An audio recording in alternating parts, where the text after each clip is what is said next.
Todos nosotros, cuando venimos a aprender de Dios y su palabra,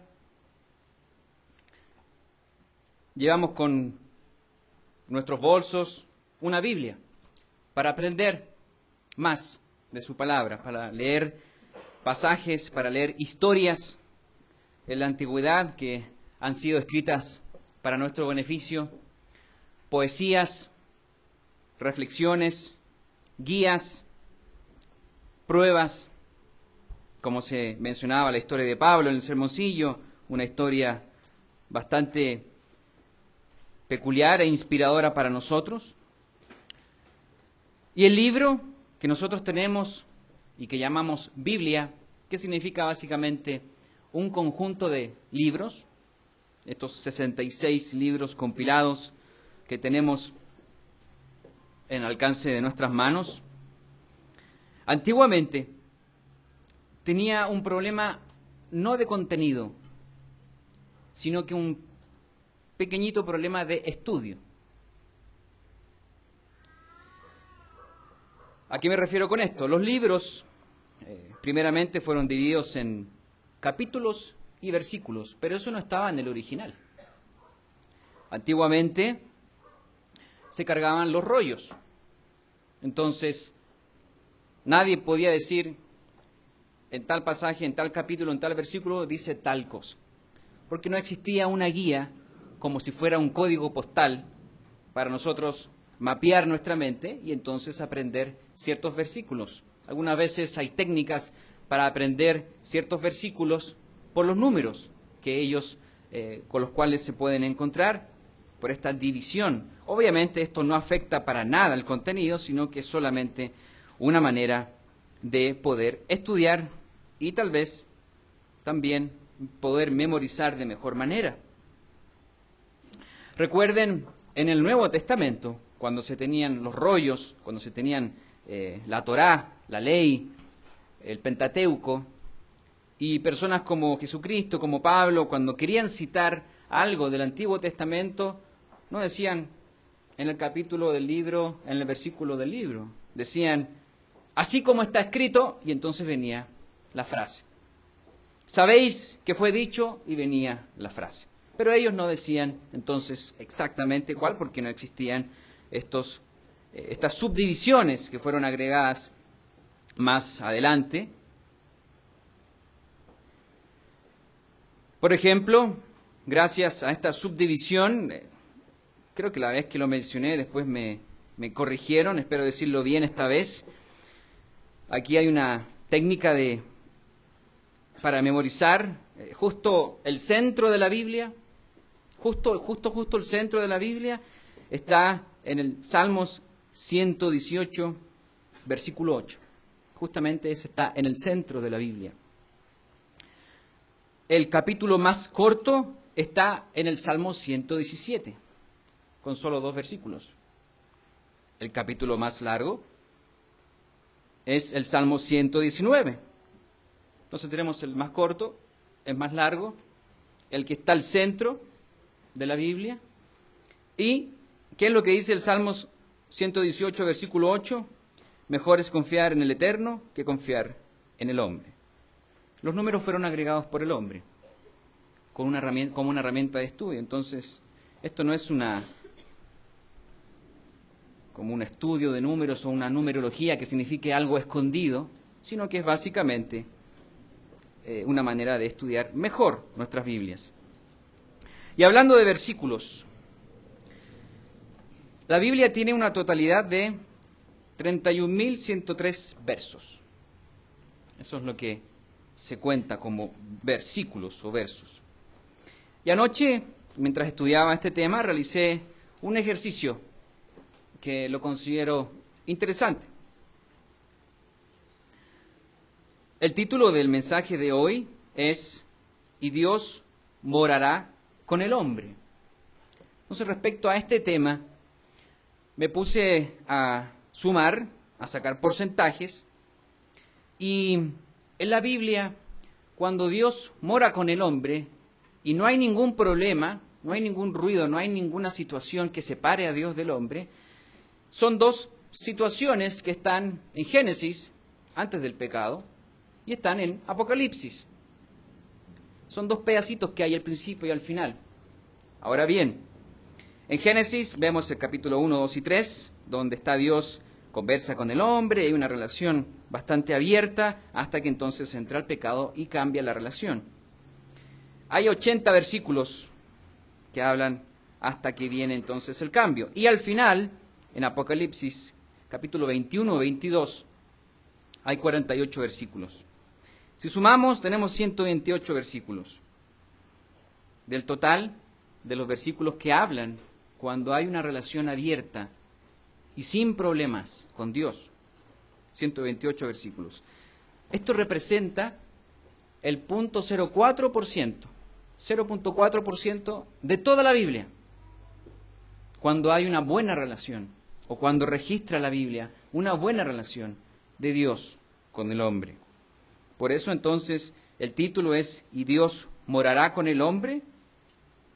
Vamos a ver la importancia de la presencia de Dios en la tierra y que se hizo por medio de varias situaciones y especialmente los templos, la construcción de los templos y también de la presencia de Dios hoy en su iglesia. Esto todo como una antesala, ¿para qué? Para la próxima fiesta que, como mencionamos, quedan 43 días, fiesta de Pentecostés. Comencemos entonces. Después del lamentable suceso del engaño de Satanás sobre la mujer, sobre el hombre, sobre el género humano,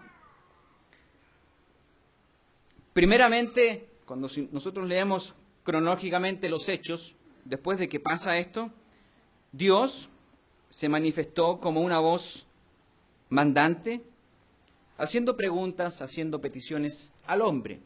Y la primera voz, o la primera vez que encontramos después del pecado, vemos el siguiente diálogo, que Dios le dice a una persona, le dice, ¿por qué te has ensañado?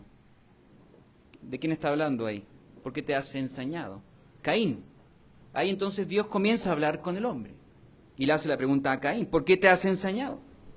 La segunda vez, aquí viene otro diálogo, al comienzo del diálogo dice, he decidido el fin de todo ser.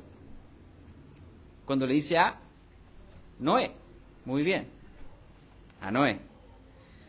Tercero, ahora viene y dice, vete de tu tierra y de tu parentela. ¿A quién le dice? A Abraham. Pues vemos Caín, Noé, Abraham y Dios hablándole al hombre, diciendo la primera frase. Así se manifestaba una relación que había entre Dios y el hombre. No era muy común, fueron momentos bien particulares en la vida de estos hombres, exceptuando Caín, que fue la única, después ya él se apartó definitivamente de Dios y falleció con el mundo prediluviano. Veamos aquí Génesis 14, para abrir la primera escritura. Vamos a ir con calma, puesto que hay harto contenido.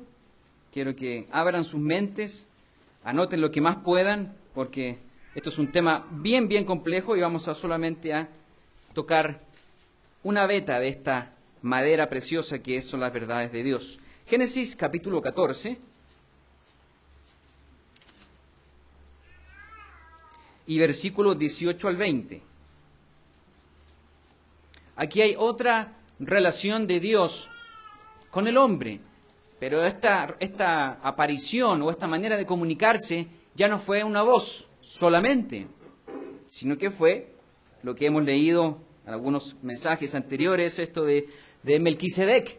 Aquí versículo 18 dice, entonces Melquisedec, rey de Salem, esto es paz, y sacerdote de Dios Altísimo, sacó pan y vino. Pan y vino, ambos símbolos de la Pascua. Y le dijo, y le bendijo diciendo, bendito sea Abraham del Dios Altísimo, creador de los cielos y de la tierra, y bendito sea el Dios Altísimo que entregó tus enemigos en tu mano. Y le dio a Abraham los diezmos de todo. Aquí hay una presencia de un ser frente a Abraham y un diálogo. Hay una relación bien particular, esta rey de Salem, sacerdote de Dios, que sería entonces esta orden del sacerdocio y del reinado que Jesucristo comenzaría a realizar, a prefigurar.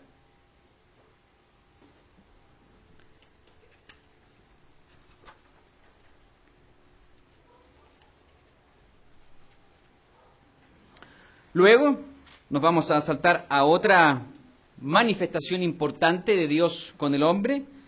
En esta relación vamos a Éxodo, capítulo 3. Éxodo, capítulo 3, versículo 2 al 6. Aquí vemos la escena que muchas veces se dibuja para los niños, porque es muy llamativo también el cómo Dios se presenta aquí a Moisés.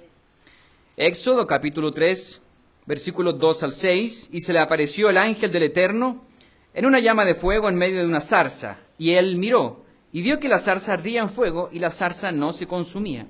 Una manifestación de la naturaleza aquí no normal, porque no se consumía, había algo distinto. Entonces Moisés dijo, iré yo ahora y veré esta grande visión, ¿por qué causa la zarza no se quema? Viendo el Eterno que él iba a ver, lo llamó Dios de en medio de la zarza y le dijo, Moisés, Moisés. Y él respondió, heme aquí. Y dijo, no te acerques, quita tu calzado de tus pies, porque el lugar en que tú estás, tierra santa es. Y dijo, yo soy el Dios de tu padre, Dios de Abraham, Dios de Isaac y Dios de Jacob. Entonces Moisés cubrió su rostro porque tuvo miedo de mirar a Dios. La presencia de Dios en una zarza que no se consumía. Y un diálogo que estamos aquí viendo. En el año 1581, quisiera compartir con ustedes una imagen. Un pastor alemán, no una raza de perro, sino que un pastor, un ser humano alemán, publicó el primer mapa de la Tierra Santa. Y aunque la geografía que está dibujada en este momento, que les voy a mostrar, está estilizada, define la cosmovisión de la época. Y se los voy a mostrar en este momento. Obviamente, geográficamente, podríamos decir que este mapa es erróneo. ¿Qué es lo que hay?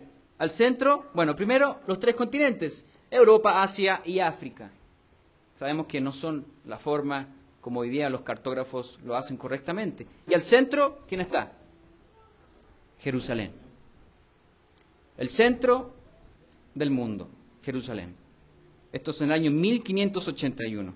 Esto demuestra la visión que había del mundo cuando Jerusalén, y hasta el día de hoy sigue siendo el centro, la Tierra Santa. Dicen por ahí la pregunta, ¿cuál es el centro de uno? El ombligo. Este es el ombligo del mundo, Jerusalén.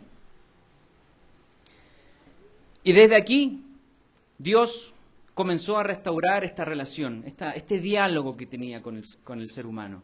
Comenzó en este lugar geográfico a restaurar esta relación rota que había con el hombre.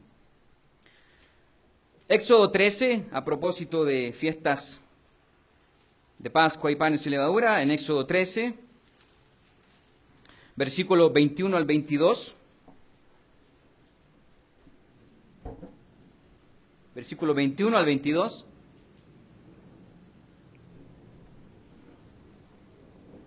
Y el Eterno iba delante de ellos de día en una columna de nube para guiarlos por el camino, y de noche en una columna de fuego para alumbrarles a fin de que anduviesen de día y de noche. Nunca se apartó de delante del pueblo la columna de nube de día, ni de noche la columna de fuego. La presencia de Dios estaba en la nube. La presencia de Dios estaba en la columna de fuego. Estas dos manifestaciones sobrenaturales del poder de Dios para que el pueblo de Israel siguiera y estuviera cuidado por Dios, como dice la Escritura, Entonces, también aquí es un punto importante de lo que es la relación de Dios con el hombre.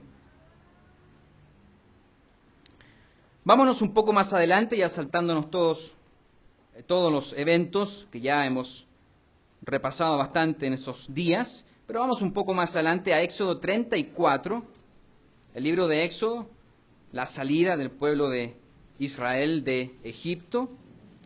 En Éxodo 34, ya casi al final del libro del Éxodo,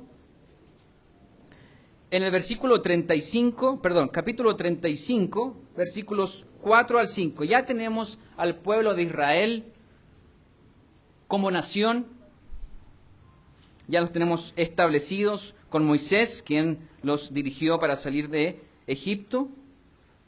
Y entonces aquí, en el capítulo 35, versículo 4 al 5, dice: tomad entre vosotros ofrenda para que el Eterno, todo generoso de corazón la traerá al Eterno, oro, plata, bronce. Esto es una ofrenda que entonces se le pide a la congregación. ¿Una ofrenda para qué? Para levantar un tabernáculo. Para levantar un tabernáculo. Fíjense aquí en el versículo 10. Aquí mismo estamos, capítulo 35, versículo 10. Todo sabio de corazón de entre vosotros vendrá y hará todas las cosas que el Eterno ha mandado. El tabernáculo, su tienda, su cubierta, sus corchetes, sus tablas, sus barras, sus columnas y sus basas. El arca y sus varas, el propiciatorio, el velo de la tienda, la mesa y sus varas, y todos sus utensilios, y el pan de la proposición, el candelero del alumbrado y sus utensilios, sus lámparas y el aceite para el alumbrado, el altar del incienso y sus varas, el aceite de la unción, el incienso aromático, la cortina de la puerta para la entrada del tabernáculo, el altar del holocausto, su enrejado de bronce y sus varas, y todos sus utensilios, y la fuente con su base, las cortinas del atrio, sus columnas y sus basas, la cortina de la puerta del atrio, las estacas del tabernáculo, y las estacas del atrio y sus cuerdas, las vestiduras del servicio para ministrar en el santuario, las sagradas vestiduras de Aarón, el sacerdote. Recuerden que estaba al lado de Moisés, y aquí empieza la estirpe de la generación de sacerdotes, y las vestiduras de sus hijos para servir en el sacerdocio. Y salió toda la congregación de los hijos de Israel de delante de Moisés, y vino todo varón a quien su corazón estimuló, y todo aquel a quien su espíritu le dio voluntad, con ofrenda al Eterno para la obra del tabernáculo de reunión, y para toda su obra, y para las sagradas vestiduras. Todos estos detallitos fueron una instrucción de Dios. Levantar ofrenda, juntar los elementos y construir un tabernáculo. Este tabernáculo es un tabernáculo móvil. Fíjense todas las veces que habla de estacas y corchetes y cortinas, porque tenían que levantar y tenían que guardar y moverse. El arca tenía sus varas para poder llevarla. Esto no es una idea de algún ser humano, sino que son las instrucciones de Dios a sus siervos. Fíjense en el versículo 30, aquí mismo, el capítulo 35, dice: y dijo Moisés a los hijos de Israel: mirad, el Eterno ha nombrado a Besaleel, hijo de Uri, hijo de Ur, de la tribu de Judá, y lo ha llenado del Espíritu de Dios, en sabiduría, inteligencia, en ciencia y en todo arte, para proyectar diseños, para trabajar en oro, en plata y en bronce, y en la talla de piedras de engaste, y en obra de madera, para trabajar en toda labor ingeniosa. Y entonces Dios también pone a su disposición hombres con el Espíritu de Dios para diseñar, para trabajar las piedras, la plata, el bronce, el oro, y construir un tabernáculo para que Dios se manifieste su presencia en ese tabernáculo móvil. Del capítulo 36 de Éxodo al 40, ustedes, si lo ven después en casa, está todo lo detallado de lo que sucede y cómo se construye este tabernáculo. Ya dimos la lista de las cosas que hay, pero entonces aquí empieza el trabajo las cortinas de pelo de cabra, las tablas y basas, la cubierta de oro, el velo interior, el arca del pacto. Empieza entonces a Dios a dar sus instrucciones. En el capítulo 37 está entonces el arca del pacto, que es un elemento muy importante que vamos hoy día también a nombrar y vamos a estudiar un poco más. El arca del pacto que sería puesto en el lugar santísimo, detrás del velo. Y que termina Éxodo, capítulo 40, termina Éxodo, ¿y qué empieza? Levítico. El libro donde están todas las instrucciones para el sacerdocio de Dios, porque ya estaba el tabernáculo, ya estaba construido el tabernáculo, y ahora empieza Levítico, y empieza entonces, aquí encontramos las fiestas santas de Dios, en Levítico 23, las leyes de alimentación, y las leyes civiles por el cual el pueblo de Israel se guió por la guía de Dios, como nación. Aquí empieza a funcionar el sistema sacerdotal en el tabernáculo de Dios. Este tabernáculo móvil contuvo la presencia de Dios, donde los sacerdotes, bajo instrucciones específicas, eran los voceros y relacionadores oficiales del hombre con Dios por las instrucciones de Dios. El que no hacía caso a las instrucciones, moría. Si hacían algo distinto a lo que Dios decía, habían consecuencias nefastas. Todo esto fue el cómo Dios comenzó a visitar al hombre en este templo móvil, cuando anduvieron por el desierto. Más adelante, hay mucha historia aquí que vamos a ir saltando. Más adelante, el pueblo, liderados por Josué, cuando entran a la tierra prometida de Canaán, conquistan Jericó, entran a la tierra prometida y se instaura geográficamente lo que conocemos hoy como Tierra Santa. Como Tierra Santa, como el mapa que le acabo de mostrar. El centro, el ombligo del mundo. El centro del conflicto político, religioso, que no se va a detener. Y que hasta el día de hoy existe. Desde aquí, Israel, como nación, en una posición del mapa, esa tierra que tenían, comenzó a ser ejemplo para las naciones que estaban alrededor. Comenzó a ser un ejemplo que estaban alrededor de ella. Hablando de los primogénitos, como hablamos ayer, un ejemplo para las naciones.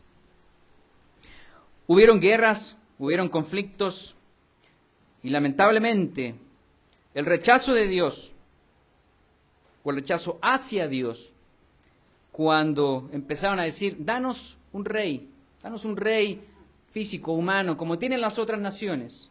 Entonces aquí, en vez de considerarse como una nación santa, con un rey que era Dios, con una organización teocéntrica, ahora empieza el movimiento monárquico, cuando Samuel entonces dice, bueno, habla con Dios y entonces Dios elige a Saúl, el rey Saúl. En este transcurso, como se olvidaron de Dios, olvidaron también la casa de Dios, el tabernáculo de Dios. Y olvidaron también un elemento importante. Olvidaron el arca del pacto. El arca del pacto.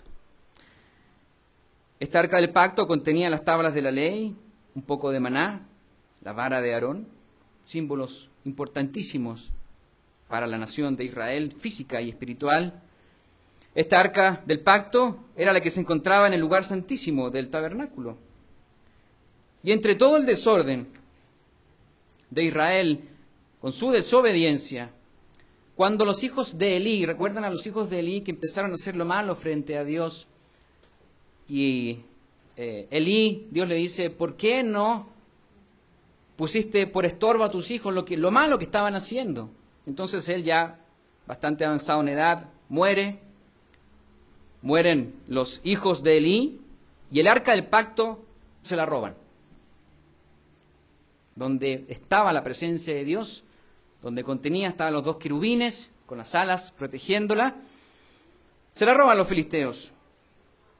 En este punto, la presencia de Dios en el pueblo de Israel se alejó, porque el arca se fue. Eso lo pueden ver en 1 Samuel 4:22, si lo quieren repasar después. Ahora los filisteos, cuando tenían el arca, se creían aquí quizás los mejores de la tierra, porque habían robado algo muy preciado para uno de sus enemigos. Pero ¿qué le pasaron a los filisteos? Los filisteos sufrieron la presencia de Dios que contenía el arca.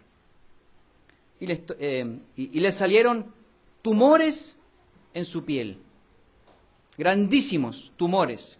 Hubo una mortandad terrible para los filisteos. Solitos quisieron regresarla. Solitos dijeron, llévensela, vamos a ir a dejarla. Tuvieron que pagar expiación y tuvieron que hacer varias cosas. Estuvieron 7 meses con el arca en su poder. Ya no aguantaron más. La pasaron muy mal. Avanzando con el tiempo, llega la demanda entonces de este rey, Saúl. La historia ya es conocida. Pero ahora encontramos a David. Ya sabemos lo que hizo el rey Saúl. Ahora vemos lo que pasa con David, quien fue un inspirado y un ungido de Dios. Se acuerda del arca del pacto que ya había sido regresada a Israel. Y la trae consigo a su ciudad en una celebración muy particular, de mucha alegría. Esto está en 2 Samuel 6:2, cuando David comienza a bailar de alegría. Con un pandero empieza a saltar de alegría porque venía el arca de Dios, venía la presencia de Dios. Siguiendo aquí con la historia, Israel está en paz. Ahora Dios inspira a David para confirmar su presencia en Israel. Aquí en 2 Samuel, vayamos a 2 Samuel.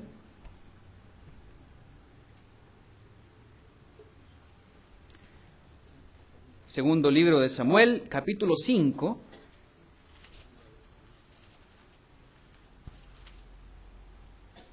Segundo libro de Samuel, capítulo 5, versículo 4 al 7.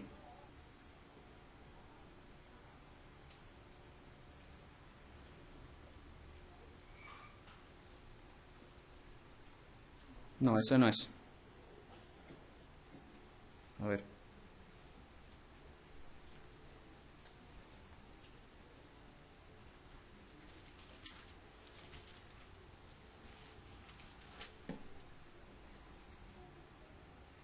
No, eso no es. Aquí sí. Primera de Crónicas 22:5. Primera de Crónicas, capítulo 22 y versículo 5.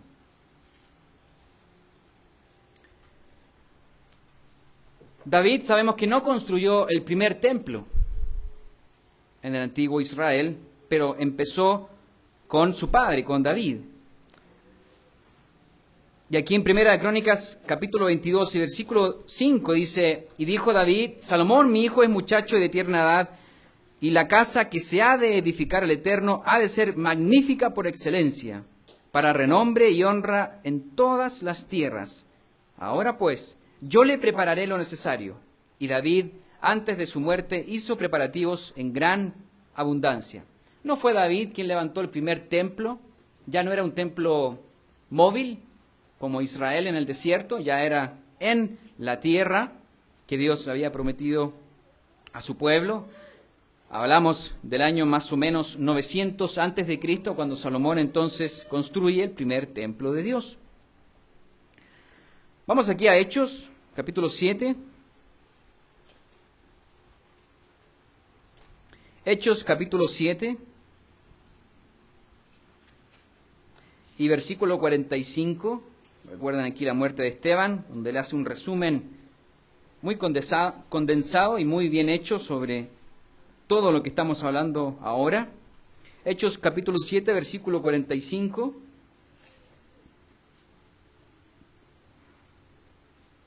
44, comencemos en el 44. Tuvieron nuestros padres el tabernáculo del testimonio en el desierto, como había ordenado Dios cuando dijo a Moisés que lo hiciese conforme al modelo que había visto. El cual, recibido a su vez por nuestros padres, lo introdujeron con Josué, al tomar posesión de la tierra de los gentiles, a los cuales Dios arrojó de la presencia de nuestros padres hasta los días de David. Este halló gracia delante de Dios y pidió proveer tabernáculo para el Dios de Jacob. Mas Salomón le edificó casa. La casa de Dios, el tabernáculo de Dios. La Biblia dice que cuando Salomón terminó su oración de dedicación del templo a Dios, descendió fuego del cielo y consumió el sacrificio que él había preparado, y la presencia de Dios llenó el templo. Ya la presencia de Dios llenó ese templo. Esa gloria de Dios, la presencia de Dios, o la Shekinah, como se le dice en el idioma hebreo, esa gloria de Dios. Avanzando con el tiempo, lamentablemente Salomón empezó a hacer cosas no muy buenas. Israel comenzó a rechazar a Dios. Salomón siguió a los dioses paganos de Astortet, a Milcom, edificó altar a Quemo, a Maloc, todos dioses paganos de las naciones que estaban alrededor de Israel. Y luego que pasara tiempo y que este primer templo, magnífico templo, fuera construido, siglos después, hay una escena que vamos aquí a leerla porque es realmente estremecedora. Si me acompañan a Ezequiel.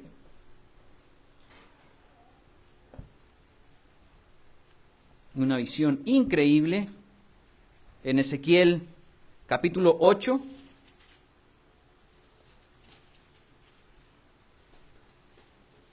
Y versículo 6.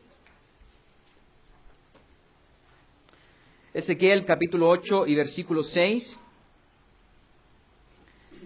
Me dijo entonces, hijo de hombre, ¿no ves lo que estos hacen? Las grandes abominaciones que la casa de Israel hace aquí, para alejarme de mi santuario. Pero vuélvete aún y verás abominaciones mayores. Este punto es importante porque no es Dios quien dice me voy, sino que dice aquí que las abominaciones hacen que Dios se tenga que alejar de su casa, de su santuario, cuando el templo empieza a ser profanado. Ezequiel 9:9. Y me dijo, la maldad de la casa de Israel y de Judá es grande sobremanera, pues la tierra está llena de sangre y la ciudad está llena de perversidad, porque han dicho, ha abandonado el Eterno la tierra y el Eterno no ve. Obviamente Dios no puede contender, no puede estar cerca del pecado y de estas abominaciones. Ezequiel 10, 4 al 5. Entonces la gloria del Eterno se elevó de encima del querubín al umbral de la puerta, y la casa fue llena de la nube, y el atrio se llenó del resplandor de la gloria del Eterno.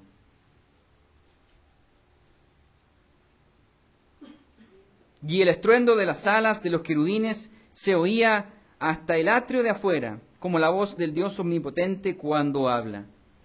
La gloria de Dios estaba dejando su santuario, estaba elevándose al cielo, se estaba marchando por estas abominaciones. 10:18. Entonces la gloria del Eterno se elevó de encima del umbral de la casa y se puso sobre los querubines. 11:22 al 23. 11:22 al 23. Después alzaron los querubines sus alas y las ruedas en pos de ellos, y la gloria del Dios de Israel estaba sobre ellos. Y la gloria del Eterno se elevó de en medio de la ciudad y se puso sobre el monte que está al oriente de la ciudad. El primer templo de Dios, en ese momento tan triste para el pueblo de Israel, ya no tenía la presencia de Dios. Ya Dios había dejado ese lugar. No porque él haya querido, sino que porque Israel hizo lo malo frente a sus ojos. ¿Cuáles fueron los resultados? La ciudad fue sitiada, viene el cautiverio, se quema el palacio real, se queman las casas de Jerusalén, todo esto en manos de los babilonios. Ya Dios no estaba ahí. Fíjense aquí en el Salmos 79,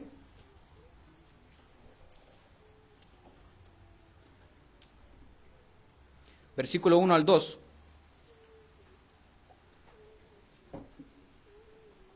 Salmos 79, versículo 1 al 2.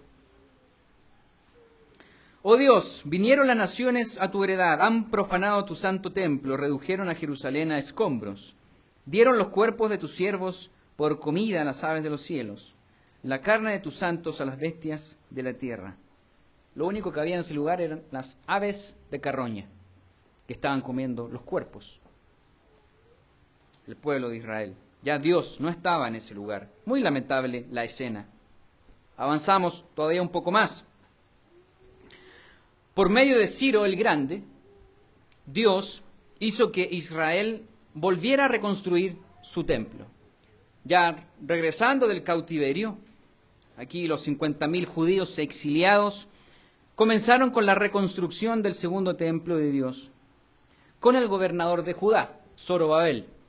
Si ustedes recuerdan el nombre Zorobabel, hay que relacionarlo inmediatamente con la segunda construcción del templo de Dios, que estaba todo destruido. Ya el pueblo de Israel había sido esparcido y ahora viene el regreso por medio de Ciro, que Dios utilizó para que su pueblo construyera este templo.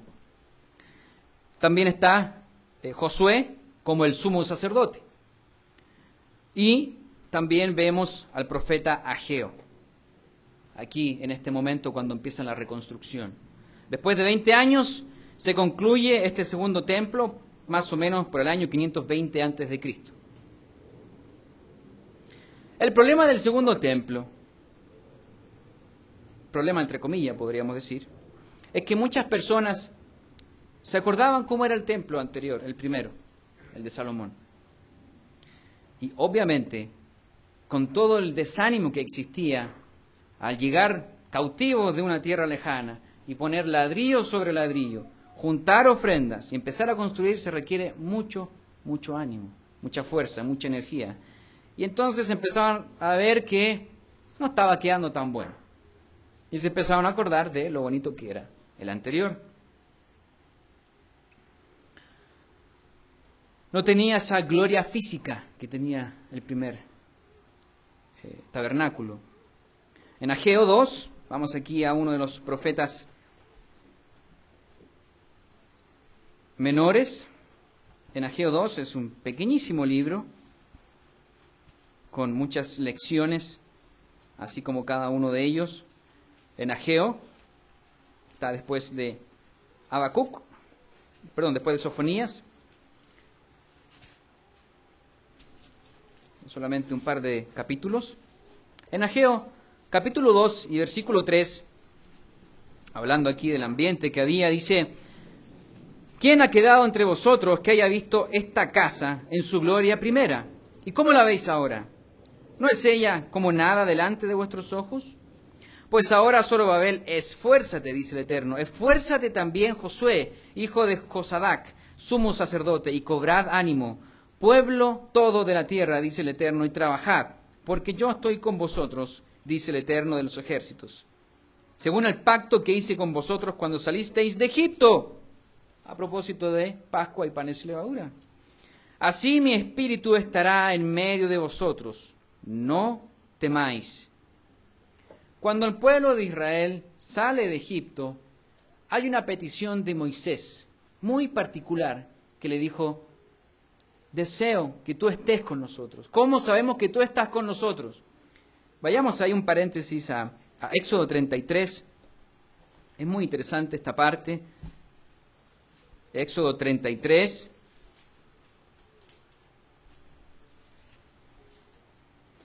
Éxodo capítulo 33, versículos 16 al 17.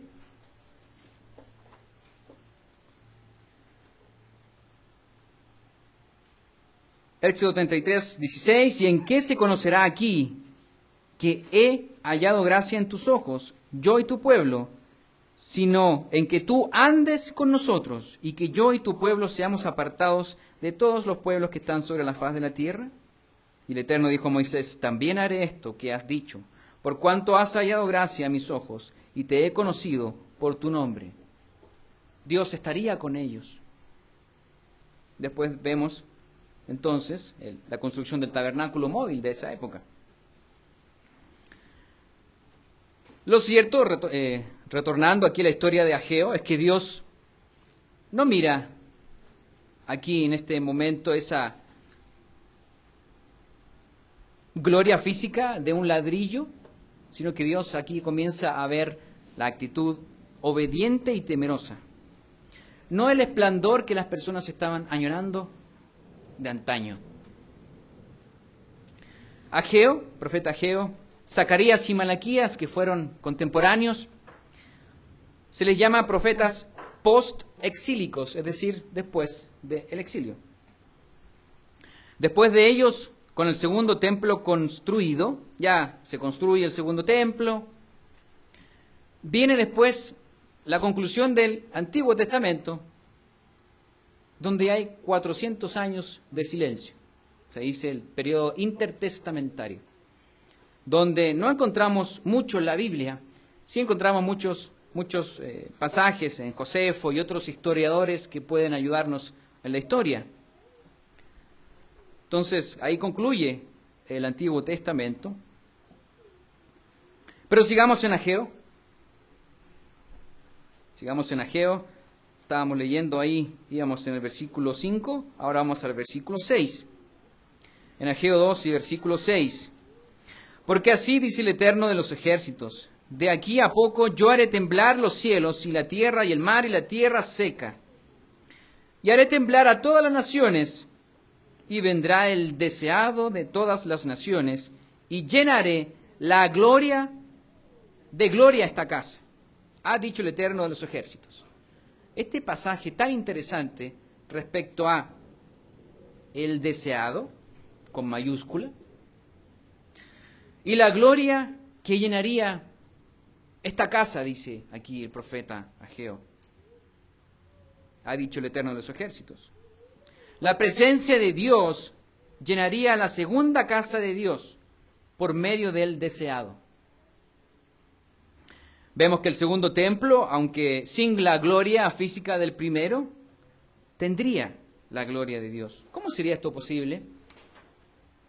Después del tremendo trabajo de Salomón, de su primera construcción del primer templo. ¿Cómo sería esto? Comenzaría entonces de una manera más humana, más humilde, más silenciosa. Para responder esta pregunta, vamos a leer entonces aquí Lucas 2. Aquí hay una conexión muy importante, hablando del deseado. ¿Quién es este deseado?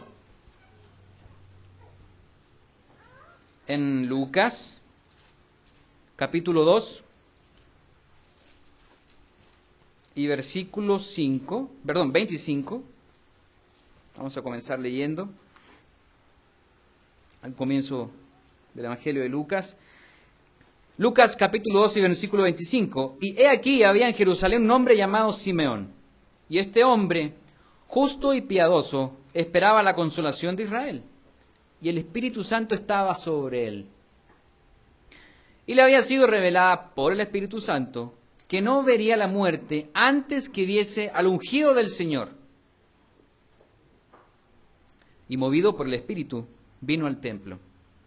Y cuando los padres del niño Jesús lo trajeron al templo para hacer por él conforme al rito de la ley, él le tomó en sus brazos y bendijo a Dios diciendo: Ahora, Señor, despides a tu siervo en paz conforme a tu palabra, porque han visto mis ojos tu salvación, la cual has preparado en presencia de todos los pueblos, luz para la revelación a los gentiles y gloria de tu pueblo Israel. Y José y su madre estaban maravillados de todo lo que se decía de él. En los templos de Jesucristo, en los tiempos de Jesucristo, el templo que estaba ahí era el segundo templo de Dios, que había sido construido 500 años antes. Como vimos ahí en Ageo, por Zorobabel, Josué, solo que ahora había sido remodelado por Herodes. Entonces ahora tenía mucha más construcción. Y desde Zorobabel, en ese segundo templo, podemos avanzar y pasar por el periodo intertestamentario donde hubieron varias profanaciones del templo. Ahí encontramos en el momento de la historia la abominación desoladora de Antíoco Epífanes. En Daniel habla sobre ese evento histórico que sería dual y profético para ese tiempo y para los tiempos futuros. Ahí está posicionado en la historia esa abominación desoladora cuando se profanó el templo de Dios, este segundo templo. Y ahora, cuando Jesucristo, Dios en la carne, está en la tierra, el templo que estaba ahí era el segundo templo, remodelado. Enchulado, pueden decir, ¿no?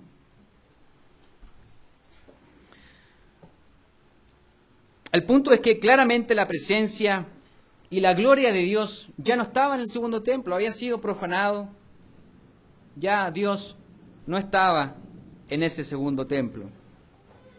Y la presencia de Dios fue nuevamente expuesta por medio de Jesucristo, quien anduvo en la tierra en un cuerpo físico, en un cuerpo limitado, cuando se despojó de toda su divinidad. Y este cuerpo físico fue señalado como el templo de Dios por el mismo Jesucristo. Ya aquí la percepción o el enfoque de lo que era un templo ya no era esto construido por el hombre. Ya este momento había pasado. Entonces aquí en Juan 2, en Juan capítulo 2, ya leímos esta increíble escritura de cuando el Espíritu Santo entró al templo por medio de Jesucristo. Y aquí en Juan 2, versículo 18, hay un complemento de esto. Era un niño Jesús.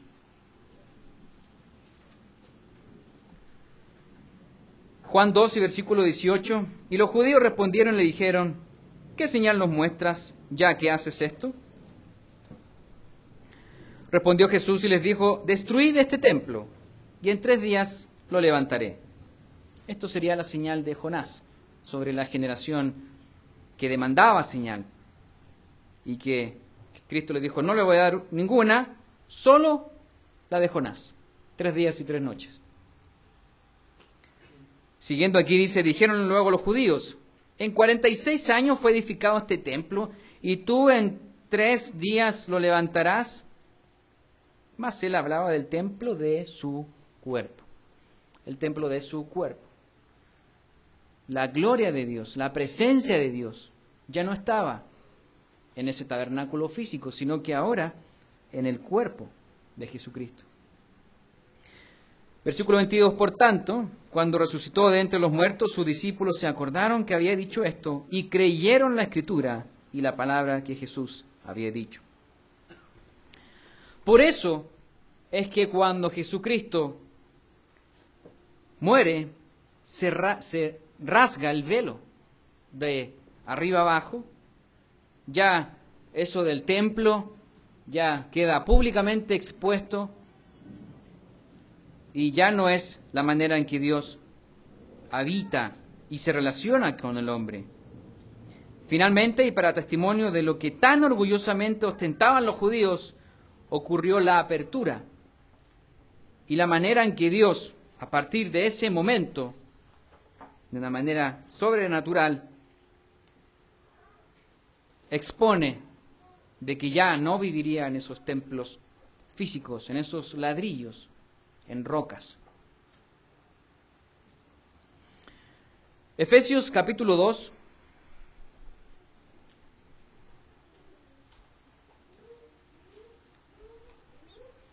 En Efesios capítulo 2 y versículo 19.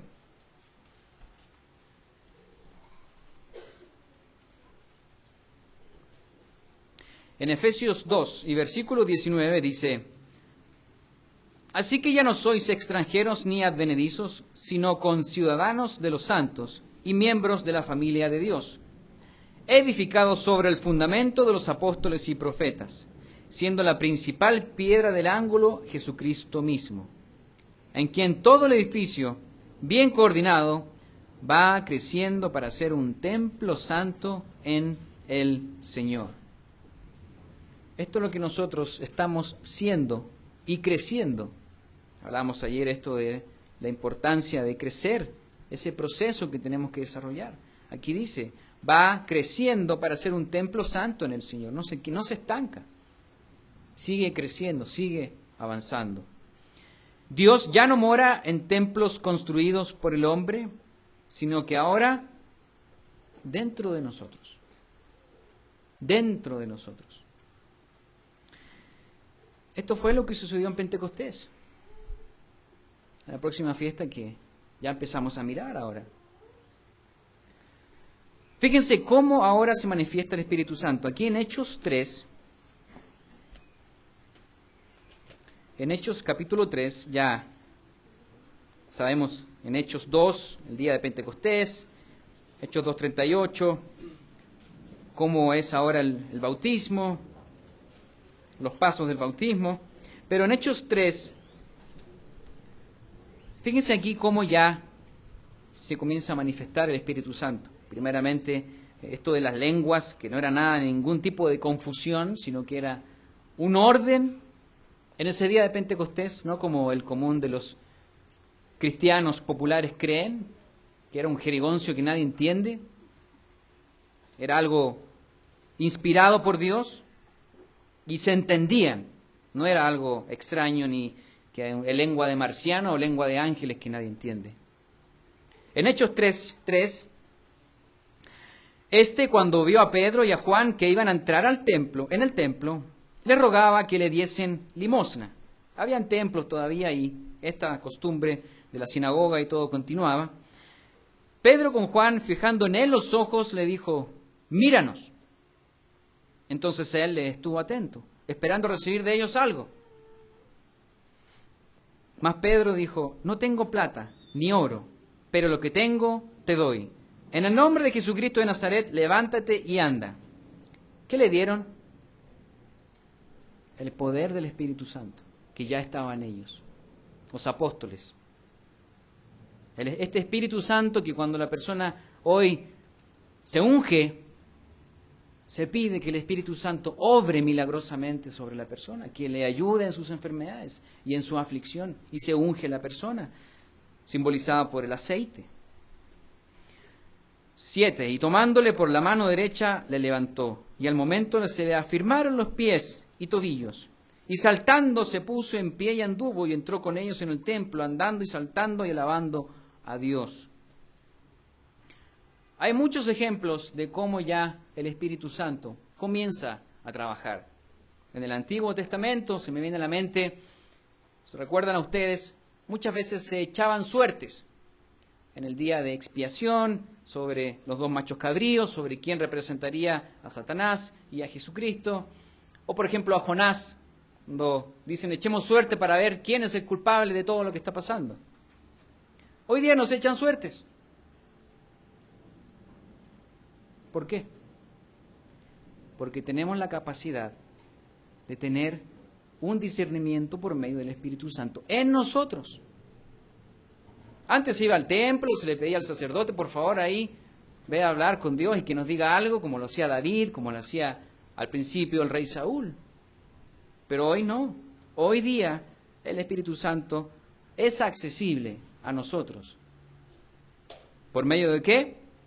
Por el bautismo, con la imposición de manos de un ministro de Dios. Ahí entonces pero viene el bautismo, la muerte simbólica de la persona, vuelve a la vida, vuelve a espíritu, vive Cristo en esa persona y recibe el don del Espíritu Santo. Hechos 2:38. Habla entonces lo que hay que hacer cuando uno quiere formar parte de la iglesia de manera espiritual. Hoy día nos encontramos en ese proceso, que preparamos nuestros cuerpos como templo del Espíritu Santo. Nos acercamos lentamente a Pentecostés. Eran 43 días. Y esta fiesta, este aniversario de la iglesia, nos recuerda que hemos recibido el poder de Dios en nosotros. No en un tabernáculo hecho por mano de hombre, sino que en nuestros cuerpos, en nosotros. Y recuerden por qué los discípulos y apóstoles no entendían las parábolas. ¿Qué le dijo Jesucristo? Después van a entender cuando ellos tuvieran el Espíritu Santo. Ellos tenían el Espíritu Santo entre ellos. Estaba la presencia de Dios por medio de su Hijo en ese lugar.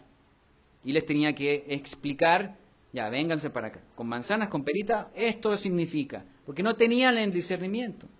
Pero vemos a un Pedro muy distinto después en Pentecostés. Ese poder de Dios estaba en él. Un Pedro muy distinto a que saca la espada y corta una oreja, a que cuando da un tremendo sermón en el día de Pentecostés. El poder del Espíritu Santo. Entonces, mis hermanos, tenemos y habíamos comenzado con un pequeño ejercicio del 0.4% que la Biblia habla en toda su totalidad, de cuando Él puede morar de manera tranquila con el hombre. En Génesis, antes del pecado, y en Apocalipsis, cuando ya pasa todo lo que estamos hoy día viviendo y siendo testigos oculares. Pero entre Génesis y Apocalipsis, que es toda la Biblia, pasan una serie de hechos, pasan una serie de circunstancias y un trabajo arduo que ha hecho Dios para que finalmente pueda morar con el hombre. Todo lo que sucedió desde los tiempos de Moisés, hablando aquí del tabernáculo, ¿de dónde Moisés sacó la idea? Este punto es muy interesante.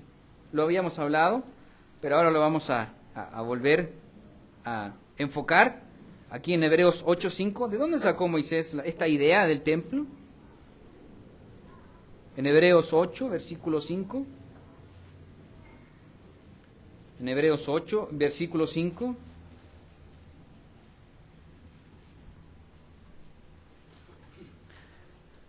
Los cuales sirven a lo que es figura y sombra de las cosas celestiales, como se lo advirtió a Moisés cuando iba a erigir el tabernáculo, diciéndole, mira, haz todas las cosas conforme al modelo que se te ha mostrado en el monte.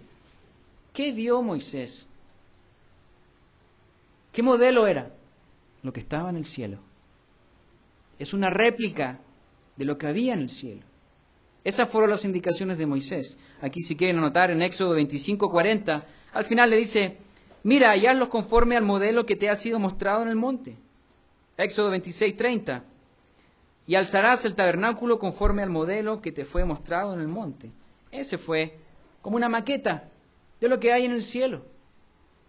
Y no era una maqueta sencilla, ya vimos en detalle la primera lista de todas las cosas que habían en el tabernáculo móvil, ni siquiera en la construcción de Salomón, que todavía era más complejo. Pero hoy, como estamos ya finalizando en esta reflexión, en este estudio, en este mensaje, el Espíritu Santo de Dios, su presencia, ya no mora en un templo construido. Puede ser muy maravilloso. Una vez encendí la televisión y hay una religión que junta mucho dinero y construyeron un templo que le pusieron, creo que de David o algo así. Maravilloso. Dios no mora ahí. Hoy día Dios no mora en ese lugar. Ese es un engaño. No mora en templos. Segunda de Corintios, capítulo 6. Segunda de Corintios, capítulo 6. Versículo 16.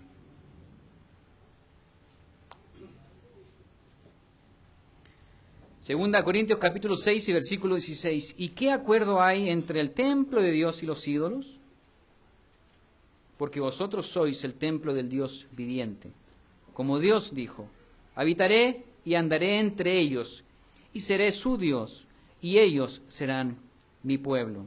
Somos templo del Dios viviente. Hay un poder en nosotros. Hay una esencia de nuestro Creador en nosotros. Y como tales,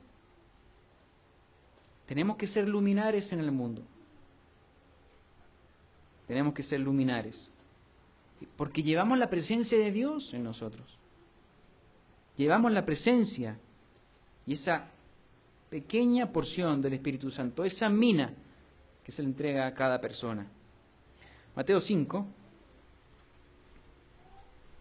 en Mateo capítulo 5,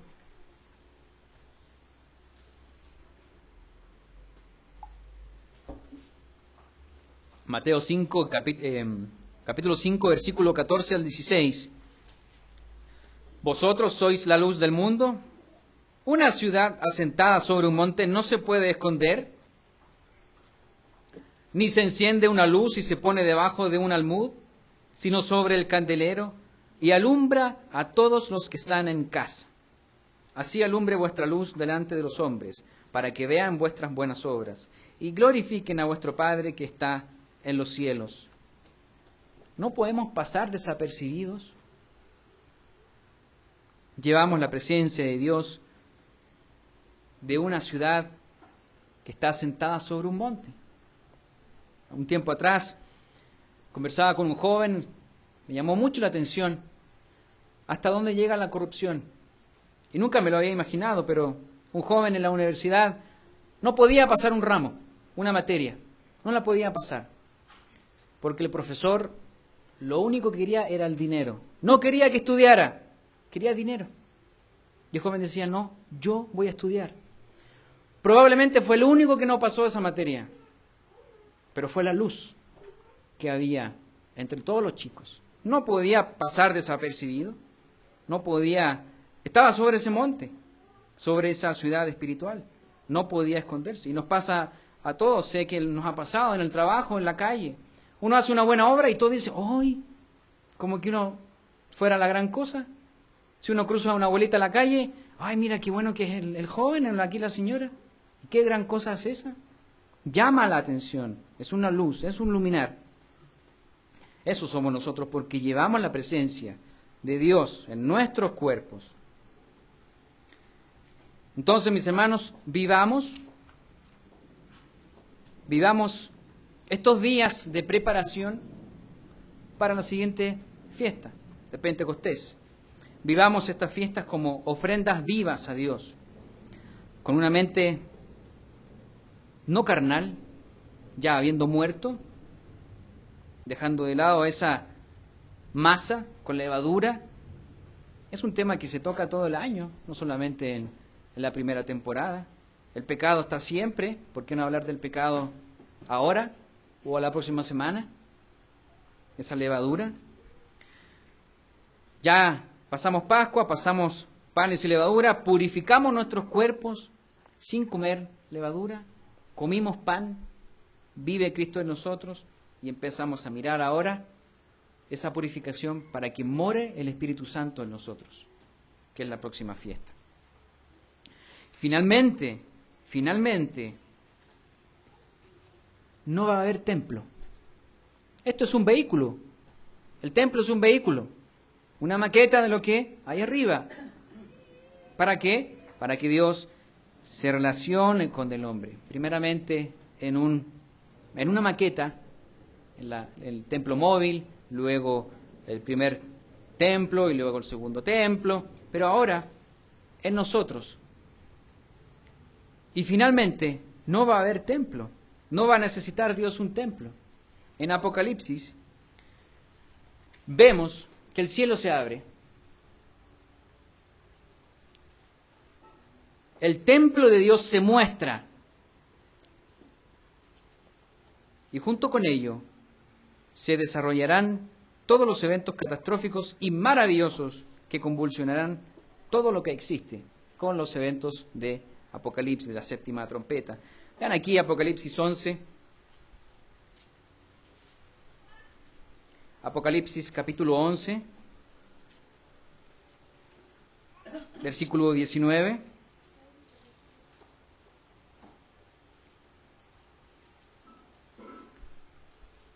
El templo de Dios fue abierto en el cielo, y el arca de su pacto se veía en el templo.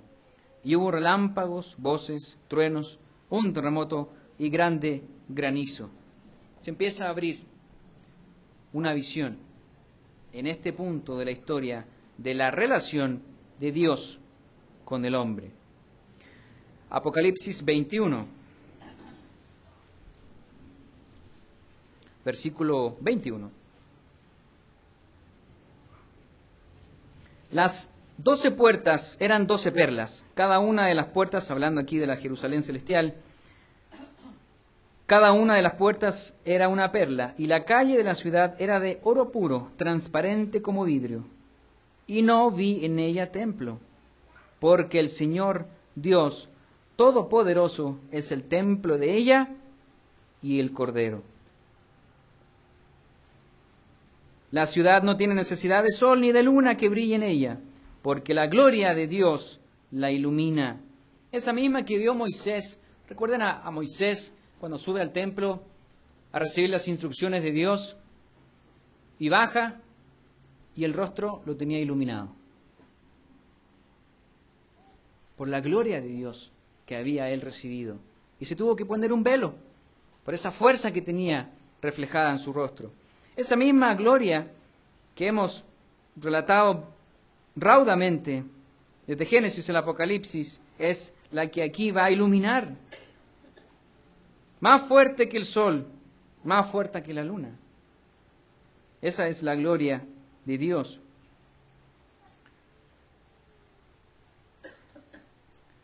Apocalipsis 21:3, un poquito más atrás. Y oí una gran voz del cielo que decía: he aquí el tabernáculo de Dios con los hombres. El tabernáculo de Dios con los hombres. Y Él morará con ellos, y ellos serán su pueblo, y Dios mismo estará con ellos como su Dios. No en un templo. Ya la tierra sería llena de la presencia de Dios. Capítulo 22 y versículo 3. Y no habrá más maldición, y el trono de Dios y del Cordero estarán en ella, hablando de la tierra, y sus siervos le servirán. Y verán su rostro, y su nombre estará en sus frentes. No habrá allí más noche, y no tiene necesidad de luz de lámpara, ni de luz del sol, porque Dios el Señor los iluminará, y reinarán por los siglos de los siglos. Finalmente Dios va a morar con el hombre. Y ahí no va a haber pecado, no va a haber ya, Dios mediante estaremos entonces siendo seres espirituales y reinaremos por los siglos de los siglos. Así termina la Biblia, que finalmente Dios va a hacer esto con o sin nosotros. Entonces, mis hermanos, ese es el tiempo que nos tocó hoy día vivir, no teniendo que ir al templo a sacrificar un cordero por nuestros pecados. Hoy día, bajo el nuevo pacto, tenemos esa manera de poder acceder al Espíritu Santo, que está entonces representada por la fiesta de Pentecostés, y que hoy día necesitamos empezar desde ya a reflexionar, a pensar, a seguir purificándonos para que el Espíritu Santo de Dios, esa fuerza que proviene de Dios el Padre y que Jesucristo vino y luego al irse dijo: yo les voy a dar entonces ese Espíritu para que no estén solos. Esa fuerza, ese poder lo podemos hoy día tener. No lo olvidemos que somos los templos del Espíritu Santo para que finalmente Dios more con todos los hombres de la tierra. Buenas tardes a todos.